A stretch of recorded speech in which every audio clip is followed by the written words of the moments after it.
All right, let's start with markets. And JPMorgan CEO Jamie Dimon just poured cold water on Wall Street's party. America's most powerful banker, Dimon, said that he wouldn't touch stocks or long-dated treasuries at today's prices. That is a stark warning from the man running the world's largest bank by market value. And here's why this matters. The S&P 500 is up nearly 10% this year, powered by AI enthusiasm and resilient consumer spending. JPMorgan itself just posted blockbuster earnings.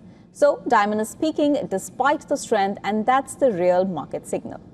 His argument is markets are mispricing geopolitical and fiscal risk. Dimon pointed to wars in Ukraine and West Asia. US-China tensions are also rising military spending against the backdrop of a ballooning government deficit.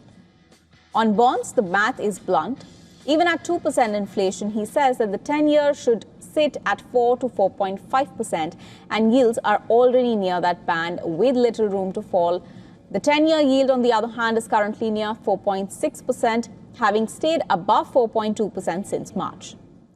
The inflation is underlying tension. The latest retail inflation print showed prices are up 3.5% year on year. That's well above the US Fed's 2% target. Now, this comes even as deficits widen and defense budgets climb globally. Dimon argues that a classic setup for the fiscal dominance worry economists have flagged. Government spending is faster than they can credibly finance. Dimon isn't calling a crash. He's conceded it's hard to know what risk is already baked into prices.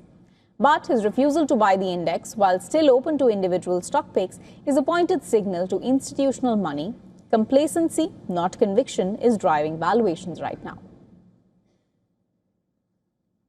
The bigger takeaway is, when the world's most bailout-tested banker says he's not buying, markets should ask what he's seeing that the rally is choosing to ignore.